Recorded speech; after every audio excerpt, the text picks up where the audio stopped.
Tu n'es pas venu au monde pour être spectateur de la vie des autres. Tu es né pour être le protagoniste de ta propre histoire. Mais quand tu te perds dans la comparaison, que tu te distrais avec ce qui ne t'apporte rien et que tu vis pour répondre aux attentes des autres, tu finis par t'éloigner de ce qui compte vraiment. Vivre avec authenticité. Maintenant, dis-moi sincèrement, si tu savais qu'il ne te restait qu'une seule année à vivre, qu'est-ce que tu laisserais derrière toi sans réfléchir? Qu'est-ce que tu cesserais de laisser occuper ton esprit? Et qu'est-ce qui deviendrait ta priorité numéro 1? Cette clarté, c'est ce que les stoïciens ont toujours enseigné. La vie commence à s'aligner lorsque tu lâches la comparaison et que tu tournes ton regard vers l'intérieur, car c'est en toi que se trouvent tes réponses, ta force et ta direction. Tu arrêtes de chercher de la validation là où tu ne la trouveras jamais, et tu commences enfin à voir la force qui a toujours été là, silencieuse, attendant que tu prennes les commandes. C'est dans cet état de présence que tout change. Les idées s'organisent, les choix prennent du sens et ta valeur cesse de dépendre de l'approbation extérieure, parce qu'elle commence à naître de l'intérieur. Aujourd'hui, je vais te montrer 10 leçons stoïciennes, simples et puissantes, pour t'aider à protéger ton énergie, à renforcer ton esprit et à vivre avec plus de vérité, plus de concentration et plus de paix. Ne continue pas à gaspiller ton énergie pour tout, sauf pour toi. Choisis dès maintenant de te prioriser et transforme ce choix en un véritable engagement. Écris en commentaire. Aujourd'hui, je choisis de me concentrer sur moi. Je suis stoïcien. Allons à la première leçon. Leçon 1. Tout ce que tu fais aujourd'hui s'accumule. Rien dans ta routine n'est neutre, tout ce que tu fais ou que tu ne fais pas s'accumule. Chaque petite action, chaque choix quotidien est en train de construire une version de toi-même. Il est facile de penser qu'un jour ne fait pas de différence, mais il en fait parce que ce que tu fais aujourd'hui se répète demain. Et quand tu t'en rends compte, tu es déjà devenu ce que tu fais régulièrement. Si tu abandonnes l'entraînement quand tu es fatigué, ce n'est pas grave, mais si cela devient une habitude, ton corps le ressent. Si tu dis toujours « je verrai plus tard », les tâches s'accumulent, et avec elles, l'anxiété aussi. Si tu te mets trop de pression pour tout, même les petites erreurs deviennent des fautes. Et si tu oublies de prendre soin de toi, peu à peu, tu t'éloignes de la personne que tu veux devenir. Et c'est ça que presque personne ne te dit. Ta vie ne change pas d'un coup, elle change lentement, par accumulation. Tu ne te réveilles pas déséquilibré, tu te désorganises petit à petit. Tu ne perds pas le focus d'un seul coup, tu l'abandonnes à travers de petites concessions. Épictète disait « Si tu veux devenir beau, fais de beaux choix. Si tu veux être excellent, fais des choix excellents et fais-les habituellement. Jour après jour, ils s'additionnent au sommet. Et c'est exactement ça. Tes choix quotidiens ne sont pas petits, ils construisent la base de ta vie. Alors, arrête-toi un instant et observe avec bienveillance. Qu'est-ce que tu es en train d'accumuler? De l'attention ou de la négligence? De la clarté ou de la précipitation? De la paix ou de la distraction? Même quand rien ne semble se passer à l'extérieur, quelque chose est toujours en train de se former à l'intérieur. Chaque choix répété avec intention devient un chemin plus solide vers là où tu veux aller. Tu n'as pas besoin d'un plan parfait, tu as seulement besoin de direction, de présence et de la volonté de ne pas faire marche arrière. La bonne nouvelle, c'est que cela fonctionne dans les deux sens. L'accumulation construit aussi le progrès. Chaque petite victoire compte. Chaque fois que tu choisis ce qui te renforce, même si cela semble peu, tu es en train de réorganiser ton chemin intérieur. La persévérance, ce n'est pas la vitesse, c'est la constance avec intention. Et quand cette intention est répétée, même les jours ordinaires, elle devient une transformation. Le changement que tu cherches tant ne commence pas par une révolution, il commence par le prochain pas. Et si ce pas est le même qu'hier, le résultat le sera aussi. Mais si aujourd'hui est différent, tout peut changer. Si cette leçon a résonné en toi, écris dans les commentaires. Aujourd'hui, je choisis de semer ce que je veux récolter. Parce que la vie est le reflet de ce que tu pratiques. Et personne ne récolte l'excellence avec des habitudes médiocres. Leçon 2. Cesse de te mesurer aux autres. Tu vas bien, ta vie avance et tu es en paix avec tes choix. Mais voilà que tu ouvres ton téléphone, tu vois une photo, une publication, un commentaire et, sans t'en rendre compte, tu commences à te comparer. Le corps de l'un, le salaire de l'autre, le voyage que tu n'as pas fait, la relation qui a l'air parfaite. Et soudain, ce qui te semblait suffisant commence à te paraître insuffisant. La comparaison est sournoise, elle ne crie pas, elle chuchote et vole. En quelques secondes, elle vole. La joie qu'il a fallu des jours pour construire. Tu commences à douter de ton corps, de ton chemin, de ta vie. Et ce qui était de la gratitude devient une exigence. Mais il y a ici quelque chose d'important. Tu ne vois pas toute l'histoire de l'autre. Tu ne vois que le joli extrait. L'angle parfait, la légende répétée, la lumière idéale. Et utiliser ça comme une règle pour mesurer ta propre vie, c'est comme essayer de trouver le nord avec une boussole cassée. Rien ne s'aligne, rien n'a de sens. Tu te sens toujours en retard, même quand tu avances. Marc Aurèle disait « Convainc-toi que tout est don des dieux ». Autrement dit, fais confiance à ta route. Honore ce qui est à toi. Comprends que le rythme de la vie ne se trompe jamais et que ta mission n'est pas de vivre le scénario de quelqu'un d'autre. La comparaison constante ne t'aide pas à grandir, elle te détourne de l'essentiel, ta propre évolution. Évoluer, ce n'est pas être meilleur que les autres, c'est être meilleur que celui que tu étais hier. C'est regarder à l'intérieur et dire « Je ne suis pas encore là où je veux être, mais je suis sur le chemin, et ce chemin est le mien. » L'herbe du voisin peut sembler plus verte, mais tu ne sais jamais depuis combien de temps elle a été peinte. Pendant que tu compares la scène de l'autre avec les coulisses de ta vie, tu oublies que ton histoire se construit dans le silence, avec plus de vérité. Quand la comparaison apparaît, respire et reviens à toi. Rappelle-toi tout ce que tu as déjà surmonté, les fois où personne n'a vu ton effort, mais tu n'as pas abandonné. Les douleurs que tu as guéries en silence, les choix difficiles que personne n'a compris.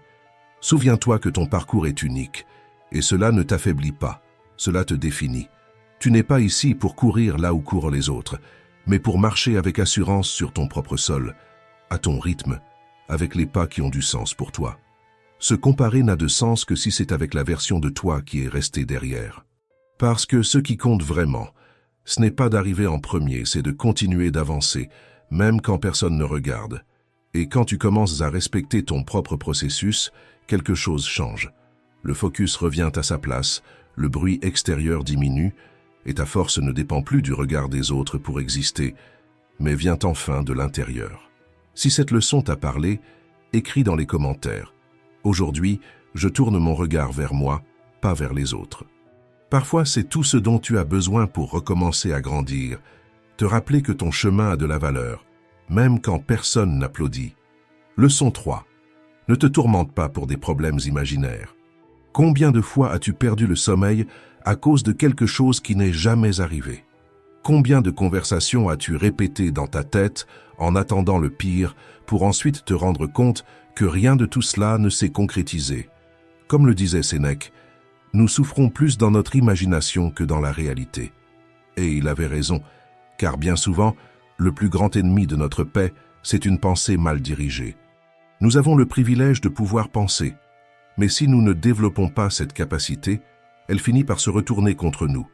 L'esprit, lorsqu'il est incontrôlé, invente des scénarios, crée des peurs et sème des doutes qui n'existaient même pas il y a 5 minutes. Tu ressens un malaise et tu imagines déjà être malade. Ton patron te demande de lui parler et tu supposes tout de suite que c'est quelque chose de négatif. Quelqu'un met du temps à répondre et ta tête construit des histoires entières. Et le plus dangereux, c'est que lorsque tu crois à ces histoires, ton corps réagit comme si elles étaient réelles. Tu accélères ta respiration, ta poitrine se serre, tes épaules se crispent. Tout cela pour quelque chose qui n'existe que dans ton esprit. C'est comme recevoir des coups d'un ennemi invisible. Tu ne le vois pas, mais tu en ressens l'impact. C'est pourquoi tu dois apprendre à faire quelque chose de rare, questionner tes propres pensées. Demande-toi avec clarté, est-ce réel ou est-ce que j'imagine? Est-ce que cela se passe vraiment ou est-ce que je souffre par anticipation? Cette douleur vient-elle du fait ou de la peur de ce qui pourrait arriver? Les pensées sont comme des graines. Si tu nourris celles qui sont négatives, tu récoltes de l'anxiété. Mais si tu tournes ton attention vers ce qui est devant toi, vers le moment présent, tu reprends le contrôle. L'esprit fonctionne comme une lentille. Si elle est salie par la peur, elle déforme tout ce que tu vois. Mais si tu la nettoies avec de la présence et du discernement, tu commences à voir ce qui est. et non ce que l'anxiété a inventé. Concentre-toi sur la tâche que tu dois accomplir, sur la conversation que tu es en train de vivre, sur le choix que tu peux faire aujourd'hui. N'ajoute pas de souffrance là où il y a déjà un défi, et n'amplifie pas des peurs qui n'existent que parce que tu les as laissées grandir. Ne gaspille pas ta vie à combattre des fantômes. Apprends à te concentrer sur toi, sur ce qui est concret, sur ce que tu as entre les mains maintenant, et tu verras que beaucoup de monstres disparaissent quand tu allumes la lumière de la raison. Et chaque fois que ce brouillard émotionnel tente de revenir, rappelle-toi, tu n'as pas besoin de croire à tout ce que tu penses, tu as seulement besoin de rester ancré dans ce qui est réel. L'esprit est puissant, mais lorsque tu l'observes avec calme, il cesse de te dominer et commence à te servir. Leçon 4. Toute émotion ne mérite pas une action. As-tu déjà remarqué comme parfois, une simple phrase prononcée par quelqu'un suffit à déclencher ta colère? Ou comme une nouvelle inattendue peut immédiatement t'angoisser, te donnant envie de tout régler sur le champ. C'est automatique, l'émotion arrive, et l'on réagit sans réfléchir. Mais c'est justement là que réside le danger. Quand tu réagis sans filtrer, tu remets le contrôle de ta vie à ce que tu ressens dans l'instant. Mais les stoïciens nous rappellent quelque chose d'essentiel. Entre ce qui t'arrive et ce que tu fais, il existe un espace, et c'est dans cet espace que réside ton pouvoir. Ta première impression n'est pas toujours la bonne. Ce qui ressemble à une offense peut n'être qu'un bruit de fond. Ce qui paraît urgent peut n'être que de l'anxiété. Et ce qui semble personnel peut n'avoir absolument rien à voir avec toi. C'est pour cela que, avant d'agir, il vaut mieux s'arrêter un instant. Respirer profondément, se tourner vers l'intérieur et se poser cette question avec sincérité. Ce que je ressens en ce moment, mérite-t-il une action ou a-t-il juste besoin d'être accueilli? Cette réaction va-t-elle me représenter ou bien me saboter? Tu n'as pas besoin de fuir ce que tu ressens, mais tu n'as pas non plus besoin de te laisser emporter par la première impulsion. L'émotion n'est pas une ennemie, elle est comme une rivière. Si tu ne la diriges pas, elle déborde. Chaque fois que tu choisis la pause plutôt que l'impulsion, tu te renforces de l'intérieur. Tu entraînes ton esprit à devenir un guide et non un prisonnier. Et c'est justement là que naît l'autodiscipline. Non pas dans le fait d'ignorer ses émotions, mais dans celui de filtrer ses actions. La maturité émotionnelle, ce n'est pas l'absence d'émotion, c'est la présence de conscience. Ne gaspille pas ton énergie à agir sous le coup de l'émotion. Concentre-toi sur toi, sur ce qui est à ta portée, et donne-toi le temps nécessaire pour choisir avec clarté. Dans les jours à venir, mets cela en pratique dans les petites situations. Si ton partenaire fait un commentaire qui t'agace, respire avant de répondre. Si ton supérieur t'envoie un message sec, relis-le avant d'imaginer qu'il t'est destiné personnellement. Si un employé est impoli, ne réponds pas sur le même ton, choisis de garder ton calme. Ou si quelqu'un t'interrompt pendant une conversation, marque une pause de 2 secondes et demande-toi si cela vaut vraiment la peine d'entrer dans le conflit. La personne qui sait faire une pause avant de réagir devient le chef d'elle-même, et c'est le type de leadership le plus rare et le plus puissant qui existe. C'est dans cet espace de silence et de choix que tu commences à forger ton caractère, un geste à la fois. Et plus tu choisis en pleine conscience, plus ta vie commence à refléter qui tu es vraiment, et non pas seulement ce que le moment a tenté de faire de toi. Répondre avec clarté est un acte de courage. Choisis cette voie, non pas parce qu'elle est facile, mais parce qu'elle est transformatrice. Parce que c'est dans cette pause entre ce que tu ressens et ce que tu fais que ta force commence à grandir. Et c'est justement là que tu cesses d'être réaction pour devenir direction. Leçon 5. Crois que tu es capable d'apprendre. Tu as déjà renoncé à essayer quelque chose de nouveau parce que tu pensais que ce n'était pas fait pour toi? Peut-être as-tu pensé qu'il était trop tard, que tu avais perdu le rythme, que tu n'avais pas d'argent ou que ce genre de choses ne réussit qu'à ceux qui ont de la chance. La vérité, c'est que tout le monde a déjà ressenti cela à un moment ou un autre. Cette impression d'être en retard, de ne pas être assez bon, de penser que l'apprentissage est pour les autres, pas pour toi. Et c'est comme ça que beaucoup abandonnent, non pas parce qu'ils n'en sont pas capables, mais parce qu'ils croient trop à leurs propres excuses. Mais croire en ses propres limites ne change pas les faits, cela ne fait que limiter ce que tu aurais pu vivre. C'est pourquoi le changement commence quand tu choisis d'écouter moins la peur et davantage ton envie de grandir. Quand tu remplaces le « je n'y arrive pas » par « je ne sais pas encore ». Très souvent, ce qui te bloque, ce n'est pas la réalité, c'est l'histoire que tu t'es racontée à son sujet. Tu commences à répéter « je ne suis pas bon dans ce domaine, je n'ai pas de talent, je n'ai jamais été un bon élève », et ces phrases deviennent des murs. Mais quand tu remets en question ces phrases, tu te rends compte que la plupart ne viennent pas de toi, mais de critiques anciennes, de comparaisons injustes, d'une enfance où l'erreur était une honte et non une opportunité d'apprentissage. Et si tu doutes encore qu'il soit possible de recommencer avec peu, il suffit de regarder un exemple bien connu des stoïciens. Épictète. Il est né sans liberté, sans argent, sans accès au maître. Mais il a fait de la curiosité son outil, de son esprit son refuge, et de la philosophie son chemin. Il n'a pas commencé avec tout, il a commencé avec presque rien. Mais il a utilisé le peu qu'il avait avec constance, et c'est ça que tu dois retenir. Il ne s'agit pas de ce que tu possèdes aujourd'hui, mais de ce que tu es prêt à construire. Apprendre, c'est comme planter une graine. Au début, c'est invisible. Tu arroses, tu prends soin, et rien ne change. Mais un jour, sans prévenir, le germe apparaît et tu te rends compte que tous ces efforts silencieux faisaient te pousser des racines. Et même si personne ne le voit, même s'il n'y a pas d'applaudissements, il existe un type de victoire qui se passe à l'intérieur. C'est quand tu te rends compte que tu n'as plus besoin d'être le meilleur, juste de ne pas abandonner, juste de continuer. Tu n'as pas besoin de dominer le monde, tu dois simplement croire que tu peux encore grandir. Et toute croissance commence quand tu t'autorises à essayer, même avec la peur, même sans tout savoir, même sans garantie. Tu n'as pas besoin d'être plus intelligent, plus riche ou plus jeune. Tu as seulement besoin d'être quelqu'un qui n'a pas cessé d'apprendre, car celui qui s'autorise à apprendre s'autorise à évoluer. Et celui qui évolue, inévitablement, se transforme. Leçon 6. Ta valeur va au-delà de tes hauts et de tes bas. Marc Aurèle disait que lorsqu'on lance une pierre vers le haut ou vers le bas, elle reste une pierre. Peu importe la direction, l'essence demeure. Et pour toi, ce n'est pas différent. Tu n'es pas seulement tes meilleurs moments, tout comme tu ne te résumes pas à tes pires. Aucun échec ne te définit, tout comme aucun succès n'a besoin de gonfler ta valeur.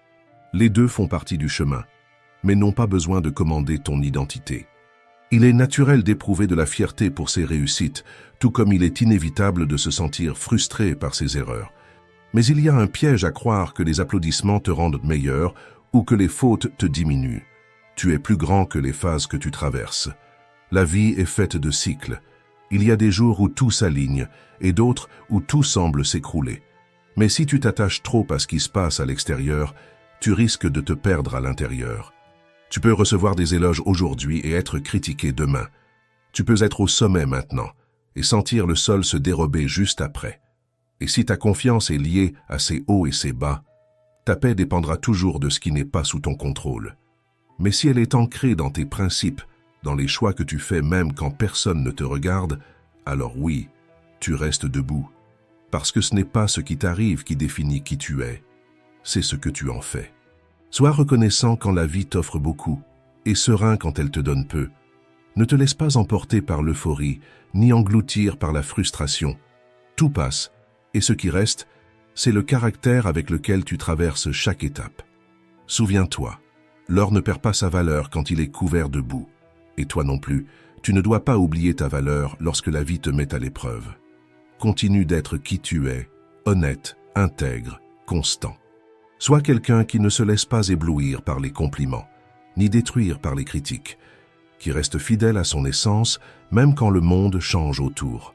Aujourd'hui, choisis de rester entier. Décide de ne pas te mesurer à des réussites passagères, mais au courage de continuer à être toi, avec simplicité et vérité, dans n'importe quelle situation. Leçon 7. Toi seul as le contrôle de tes réactions. Il y a des jours où tout semble échapper à ton contrôle. Tu reçois une mauvaise nouvelle. Quelqu'un te parle avec grossièreté, quelque chose tourne mal, et ton premier réflexe est de réagir sur l'impulsion, accuser, t'épuiser. Mais c'est justement à ce moment-là qu'existe un choix silencieux. Tu peux réagir comme toujours, ou tu peux répondre autrement. Épictète disait « Nous ne contrôlons pas ce qui nous arrive, mais nous contrôlons notre réponse à ce qui nous arrive. » Et cette phrase, même si elle semble simple, contient l'une des plus grandes forces qu'un être humain peut développer, le pouvoir de ne pas se livrer à la première impulsion. Quand tu réponds avec colère, tu abandonnes ta force. Quand tu réponds avec calme, tu reprends le contrôle. Et cela ne veut pas dire être passif, cela veut dire être stratégique. La vraie vie exige de l'équilibre, pas la perfection. Et chaque fois que tu choisis la clarté au lieu de la réactivité, tu entraînes cette force qui ne crie pas, mais qui soutient. Tu n'as pas besoin d'être prisonnier des circonstances. Tu peux être l'intervalle entre l'impact et la décision. Tu peux respirer, faire une pause, penser avec clarté et décider. Tu peux protéger ta paix au lieu de la remettre entre les mains des autres. Les personnes les plus fortes ne sont pas celles qui crient ou qui gagnent les disputes, ce sont celles qui savent ce qui mérite une réponse, ce qui mérite le silence et ce qui ne mérite absolument rien.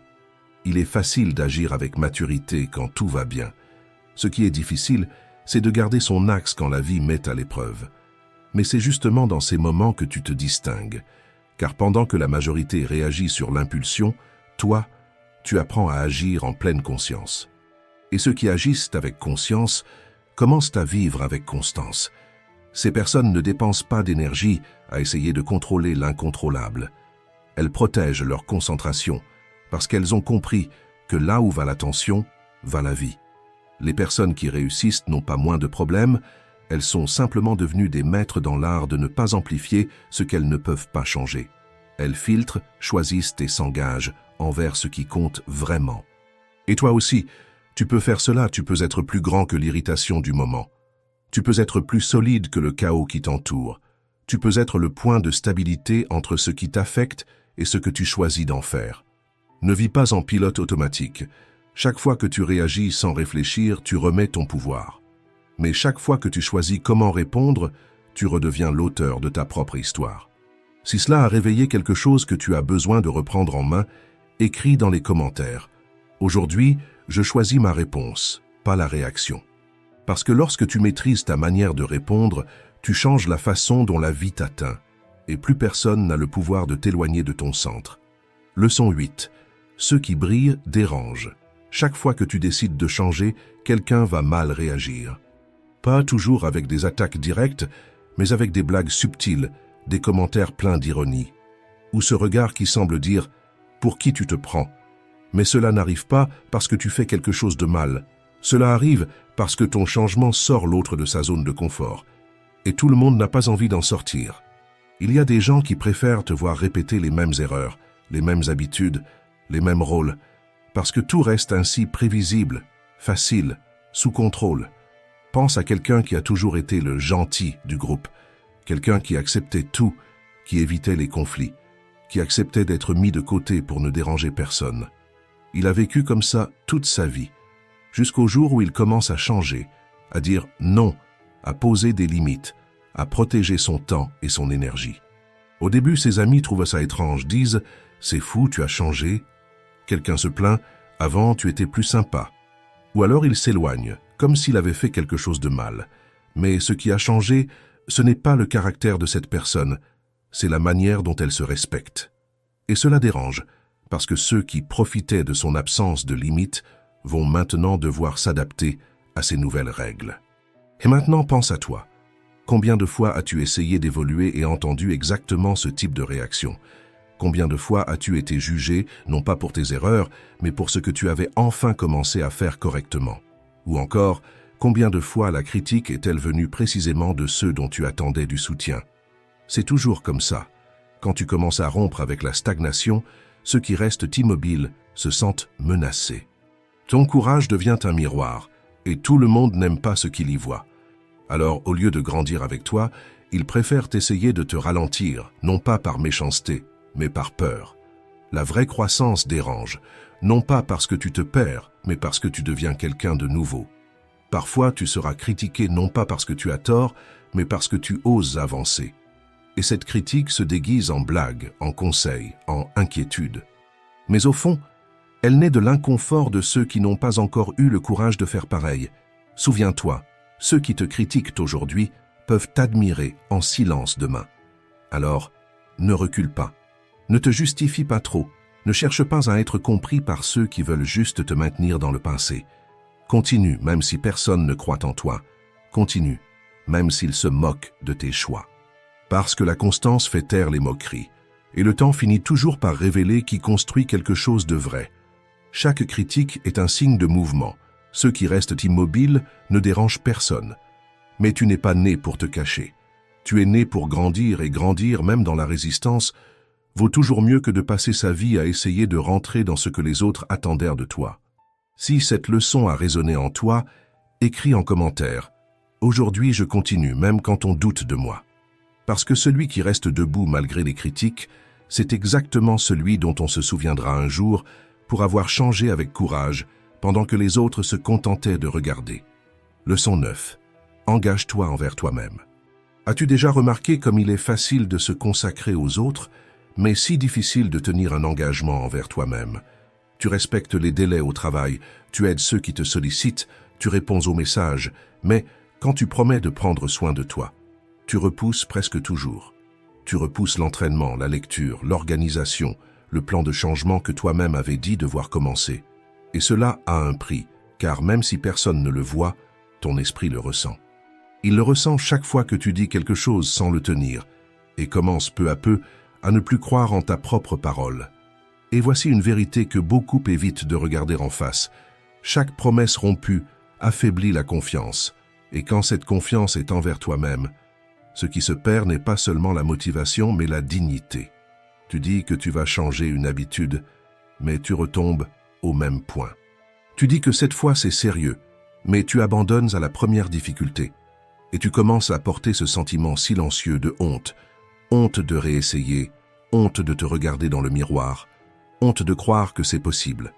Mais c'est possible, à condition de changer la façon dont tu te traites, à condition de prendre tes propres décisions au sérieux. Engage-toi envers ce que tu te dis. Tu n'as pas besoin d'en faire trop. Tu n'as pas besoin que ce soit parfait, tu as juste besoin d'être ferme. Promets moins, mais tiens davantage. Parce que chaque promesse tenue se transforme en respect de soi. Et c'est ce respect qui soutiendra ton estime de toi dans les jours difficiles. La confiance en soi ne naît pas de la motivation, elle naît de la constance. De faire ce que tu avais dit que tu ferais, de construire, par tes actes, ce que tes mots avaient promis. Pense à cela comme un pont entre ce que tu désires et ce que tu vis. Chaque pas cohérent est une pierre solide sur ce chemin. Et plus ce pont est solide, plus tu deviens inébranlable. Alors, s'il y a quelque chose que tu repousses depuis un moment, arrête maintenant. N'attends pas lundi, le mois prochain ou des conditions idéales. Tu n'as pas besoin d'être prêt. Tu as besoin d'être engagé. Si cette leçon t'a parlé, écris dans les commentaires « Aujourd'hui, je tiens les promesses que je me fais ». Parce que c'est le début d'une nouvelle relation, entre toi et ta meilleure version. Leçon 10. Construis la valeur que personne ne peut t'enlever. Tu peux accomplir beaucoup de choses dans la vie. Des diplômes, des compliments, des likes, de la reconnaissance. Mais si tu n'apprends pas à te valoriser de l'intérieur, tu continueras à dépendre des applaudissements des autres pour te sentir entier. Et rien n'est plus fragile que de vivre en quête de validation extérieure. Parce que le même regard qui t'admire aujourd'hui peut te juger demain. La même personne qui te félicite peut être en désaccord avec toi, et si ta valeur dépend de ça, tu vis au gré de ce que tu ne contrôles pas. Beaucoup de bonnes personnes se perdent en voulant plaire. Disent ce qu'elles ne pensent pas, acceptent ce qui les dérange, refoulent ce qu'elles ressentent. Tout ça pour préserver une image. Mais la vérité est simple. Tout le monde ne sera pas toujours d'accord avec toi, même ceux qui t'aiment. Et c'est très bien ainsi. Tu n'as pas besoin d'être une unanimité, tu as besoin d'être vrai. Tu dois faire ce en quoi tu crois, agir avec cohérence et t'endormir en paix avec ta propre conscience. Pense-y. Un diamant reste précieux même si personne ne le regarde. Sa valeur réside dans son essence, pas dans sa vitrine. Et pour toi, cela doit être pareil. Arrête de mesurer ta valeur à la réaction des autres. Il y a des personnes qui ne t'applaudiront que tant que tu resteras dans le rôle qu'elles ont projeté pour toi. Mais au moment où tu sors du script, elles disparaissent. Et cela ne dit rien de ta valeur. Cela ne fait que révéler l'étroitesse de leur esprit. Appuie-toi sur tes actions, sur les décisions silencieuses que personne ne voit, sur le respect que tu bâtis envers toi-même. Parce que ce qui construit vraiment l'estime de soi, ce ne sont pas les compliments, ce sont les moments où tu sais que tu as fait ce qu'il fallait. même sans spectateurs. C'est cela qui te rend fort, c'est cela qui te soutient quand le monde devient silencieux. La valeur ne se mendie pas, elle se construit. Et plus tu te soutiens de l'intérieur, moins tu dépends de l'approbation extérieure. Tu vivras plus légèrement lorsque tu cesseras d'essayer d'être ce qu'on attend de toi et que tu commenceras enfin à être qui tu es. Parce que personne ne peut te donner ce que toi seul peux créer, ta propre valeur. Si tu es arrivé jusqu'ici, écris dans les commentaires « Courage stoïcien », comme ça je saurai que tu fais partie de ceux qui vont jusqu'au bout. Et si cette vidéo t'a touché d'une manière ou d'une autre, rends cette énergie. Like, commente, partage et abonne-toi à la chaîne. Merci beaucoup d'avoir regardé.